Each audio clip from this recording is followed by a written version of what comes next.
How many times can Russia rebuild its army to replace the soldiers killed in combat? This is a question Ukraine has asked itself repeatedly in the face of what once seemed like an endless flow of Russian troops sent to the front. But today we are witnessing a historic turning point. NATO Secretary General Mark Rutte has just confirmed what many suspected. Russia is no longer able to replace its losses. The numbers are staggering. According to Rutte, Russia is losing up to 25,000 soldiers per month. And be clear, he's not talking about the wounded. He is talking about the dead. Figures that Ukrainian sources say may even be underestimated. Stay with me, because what you're about to discover in this video reveals the scale of an unprecedented crisis within the Russian army. At the Global Europe Conference in Brussels, Mark Rutte made a statement that sent shockwaves through military observers worldwide. The Russians are currently losing massive numbers of soldiers due to Ukrainian defenses, he said on January 14th. But what truly stood out was his precision. I'm not talking about seriously wounded. I'm talking about dead. Between 20,000 and 25,000 Russian soldiers killed every single month. To understand the magnitude of these losses, let's make a historical comparison that may surprise you. During the entire Soviet war in Afghanistan, which lasted over 9 years, the Soviet Union lost about 15,000 soldiers, roughly 138 per month. Today, even using Rutte's lower estimate of 20,000 deaths per month, Russia is losing in 1 month what the Soviet Union lost over 9 years in Afghanistan. That's 145 times more losses per month. But Rutte's figures may actually be conservative. On January 8th, Ukrainian President Volodymyr Zelensky and Ukrainian Armed Forces Commander-in-Chief Oleksandr Syrsky revealed even more alarming data. Data that changes everything. According to Zelensky, the number of Russian soldiers eliminated has exceeded 25,000 per month since last October. But that's not all. Listen carefully. In December, 35,000 Russian soldiers were reportedly eliminated. In November, 30,000. In October, 26,000. Do you see the pattern?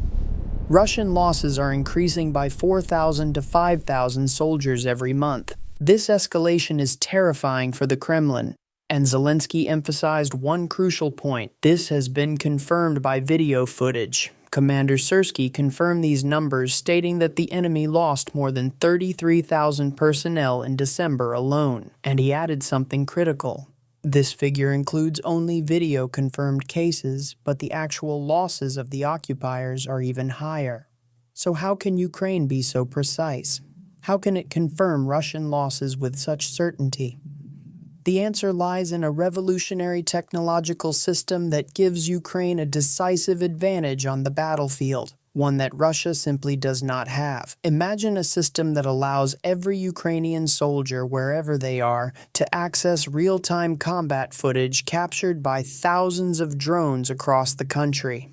That system exists. It's called Delta, and it is fundamentally changing the nature of this war.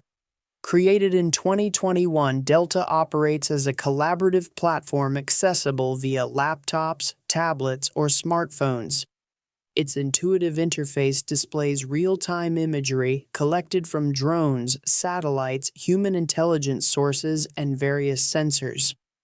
All of it is centralized on an interactive map that provides situational awareness Russia cannot match. This system is how Ukraine can accurately confirm Russian losses. Every drone strike is recorded, archived, and verifiable. Any Ukrainian soldier with access to Delta can review the footage and confirm the data. This total internal transparency is what allows Zelensky and Syrsky to speak with such confidence. But Delta also reveals something extraordinary about how Ukraine is inflicting these massive losses, and this is where the story becomes truly remarkable.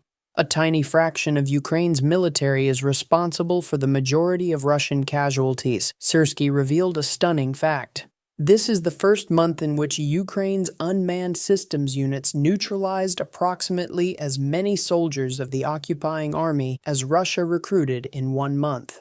Let that sink in.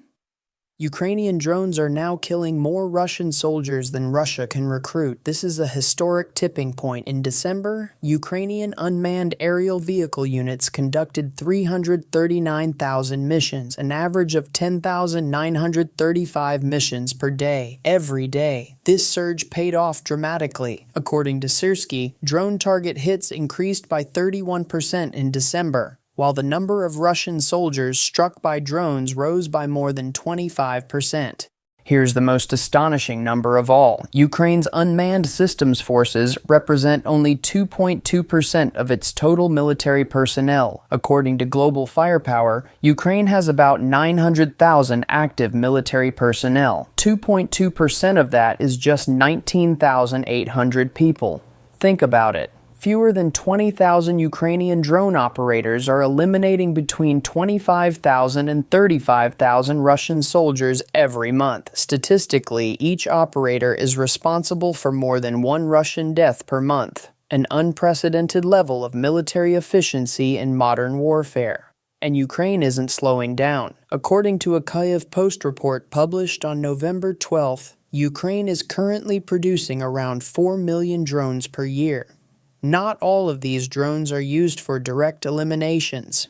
Many are reconnaissance drones that allow Ukrainian forces, both operators and frontline troops, to respond rapidly to Russian movements, once again coordinated through the Delta system. Ukraine is also producing thousands of long-range drones used to gradually erode Russia's war machine from within by striking energy infrastructure, logistics, and equipment. While not direct kills, fewer resources mean greater Russian losses on the battlefield. However, the vast majority of these 4 million drones are FPV drones, the ones responsible for the eliminations referenced by Rutte, Zelensky, and Syrskyi, and these drones are only getting better. On January 14th, Euromaidan Press reported on a meeting between Ukraine's top military and security officials. A decision was made to increase the effectiveness of Ukraine's drone line, a deadly drone-saturated zone extending 10 to 15 kilometers deep across the entire front line. Former Ukrainian Defense Minister Rustem Umerov commented on Telegram, "The Ministry of Defense has been tasked with streamlining and ensuring clear distribution of funds among destruction assets, as well as finding additional financial opportunities to cover urgent defense needs." They also focused on increasing production of fiber optic drones considering range and precision. Faced with catastrophic losses, Russia has traditionally relied on one solution: recruit more, much more. But that strategy, effective for nearly 4 years, is now collapsing. For most of the war, Putin relied on a simple recruitment tactic: target Russia's poorest regions, identify socially vulnerable men, and offer them more money than they had ever seen. Tens of thousands of contract soldiers were recruited monthly this way. As Politico reported last May, where Russia once relied on draft notices, it now used massive financial incentives, benefit packages, and even appeals to fragile masculinity. A military labor market was created targeting indebted men, those with criminal records, low financial literacy, or trapped by predatory microloans. It worked for a while. But cracks are appearing. In October, the Kyiv Post reported that recruitment centers in the Republic of Sakha, Yakutia, were meeting only 60% of their quotas. Discontent among indigenous Yakut, even and Evenki populations, previously heavily recruited, was widespread. These minorities no longer want to die in Putin's war, and Russia is struggling to offer incentives large enough to convince them otherwise. Financially, the strategy is unsustainable. According to IntelliNews, Russian recruitment bonuses alone cost the Kremlin about $4 billion in the first half of 2025. By the end of the year, that figure could reach $10 billion, excluding salaries, training, and equipment. In October, the Jamestown Foundation reported that many Russian federal regions were quietly reducing recruitment bonuses, choosing instead to fund essential services like schools and hospitals. Now the Kremlin is growing desperate, turning to covert foreign recruitment. Social media campaigns promise safe, non-combat roles only for recruits to end up on the front lines. According to ABC News, Russia has recruited at least 18,000 foreign soldiers from 128 countries. As of December 7th, 3,388 had already died. The Guardian reported on January 13th about Yemeni men deceived into fighting, quoting one anonymous soldier, "We die 1,000 times a day from the terror we endure at the hands of the Russians. Save your Yemeni brothers. We are forced to fight. Our friends are dead. We are trapped between life and death." All of this points to one conclusion.